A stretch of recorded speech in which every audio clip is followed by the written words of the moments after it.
Fórmula 1 é dominada por rivalidade, dinheiro, disputa, vaidade, ambição.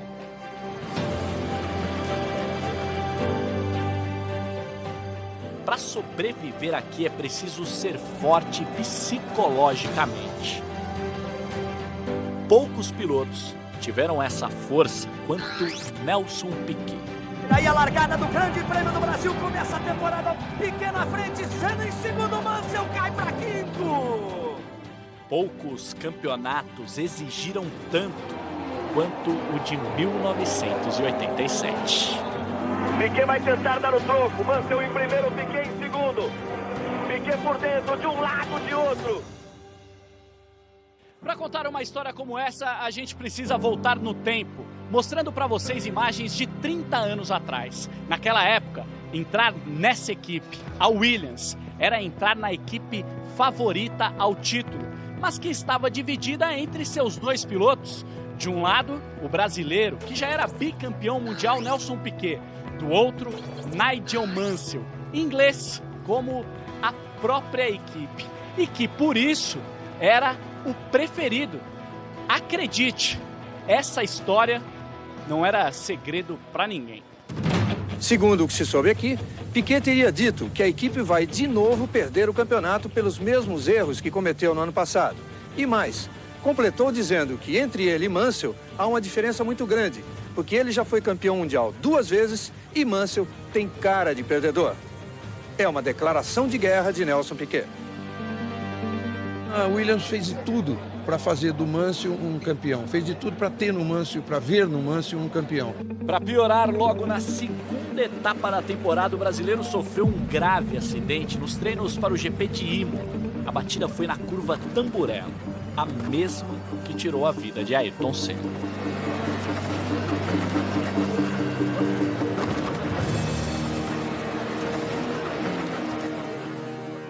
O acidente afetou a visão de Nelson Piquet.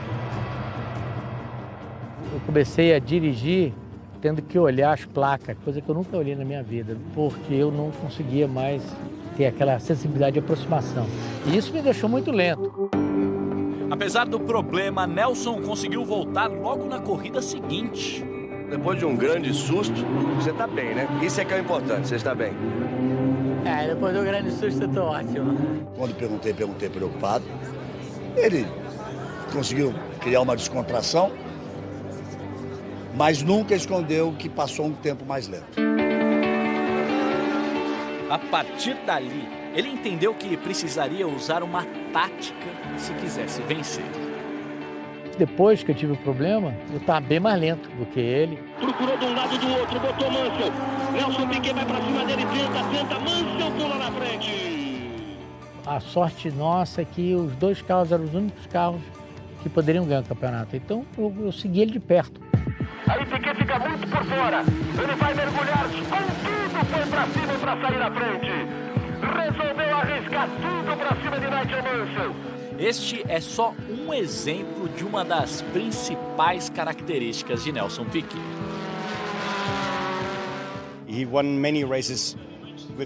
Ele ganhou muitas corridas com a cabeça, com a sua inteligência. Ele sempre tentava tirar o máximo do carro para conseguir vencer facilmente.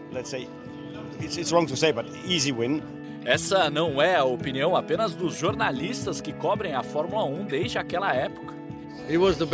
Ele era o melhor, rápido e muito inteligente. Uma combinação de velocidade e inteligência que o fez ser campeão. Ele era um competidor muito duro. Logo no começo de 87, eu já sabia que iria haver uma batalha complicada entre ele e Mansell.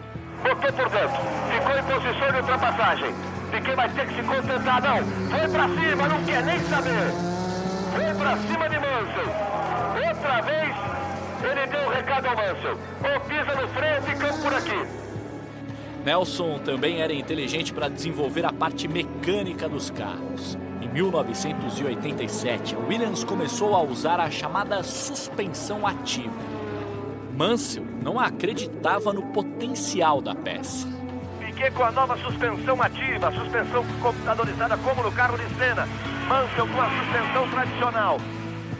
Ele era preguiçoso mesmo, ele queria pegar as coisas prontas, não queria desenvolver nada e encher o saco todo mundo de tudo, sabe? Ele era daquele tipo que queria fazer confusão e só queria aproveitar do bom e do melhor. O Mansell, em relação a conhecimento técnico perto do Piquet, era nenhum, ele não tinha nenhum. Ele só era um piloto muito veloz. Então ele apanhou para saber utilizar a suspensão ativa. É a festa do Brasil, é a festa de Piquet. Nelson Piquet do Brasil. Nelson Piquet só conseguiu assumir a liderança na metade do campeonato, depois de 2 vitórias seguidas, na Alemanha e na Hungria. Passa Nelson Piquet, o novo líder do Grande Prêmio da Hungria.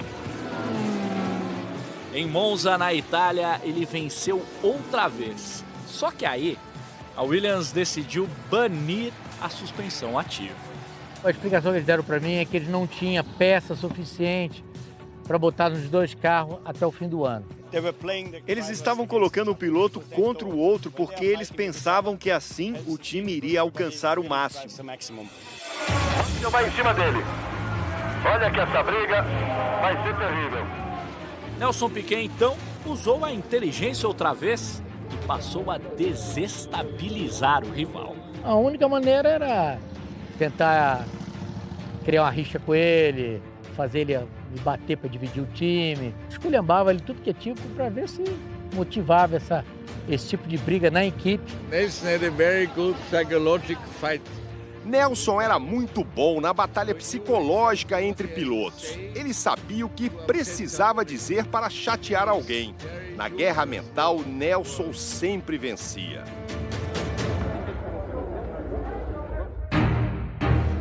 Ele tinha a capacidade de desestabilizar o adversário.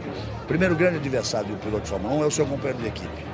O que ele fez com o Mansell, um piloto inglês, um ídolo inglês, e ele conseguiu mesmo. Prestem atenção no que o Piquet fazia.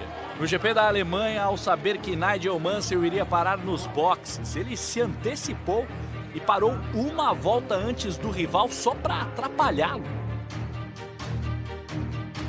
A questão é a seguinte: como o Nelson descobriu a estratégia do Mansell? Eu tinha 2 rádios. Eu escutava ele, eu tinha meu rádio do lado direito e o rádio dele do lado esquerdo. Isso aí eu fiz junto com meus mecânicos, isso, aquilo.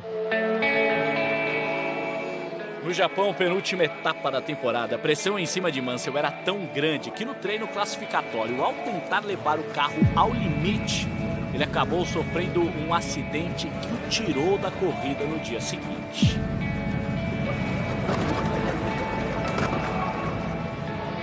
Ali, Nelson Piquet conquistou o título da famosa temporada de 87, mesmo terminando a prova na 15ª posição. Nelson Piquet, soco maior. O tricampeão mundial de Fórmula 1. Mesmo o campeonato estava decidido, acima de tudo, ele merecia que eu pudesse me entregar inteiramente naquela narração. Tchan, tchan, tchan, tchan, tchan, tchan. Brasil, Brasil, Brasil, Brasil, Brasil, 5 títulos brasileiros da Fórmula 1. O primeiro brasileiro tricampeão mundial de Fórmula 1. Depois de um acidente grave contra um companheiro que contava com o apoio da equipe e que teve o dobro de vitórias na temporada. Por isso tudo, Nelson não tem dúvidas. Eu acho que foi o campeonato mais difícil que eu ganhei. No dia seguinte ao título, essa era a notícia nos jornais. Com direito à seguinte frase: a festa foi animada. Imagine se o Mansell teria condições de fazer uma tão boa assim. Aí Piquet com tudo foi pra cima pra sair na frente. Para ser um dos maiores da história da Fórmula 1, é preciso ser assim mesmo. Ousado. Piquet na frente, Senna em segundo, Mansell cai pra 5º. Inteligente, competitivo. Piquet por dentro, de um lado, de outro. E vencedor. Passa Nelson Piquet. Para ser um dos maiores, é preciso ser Nelson Piquet.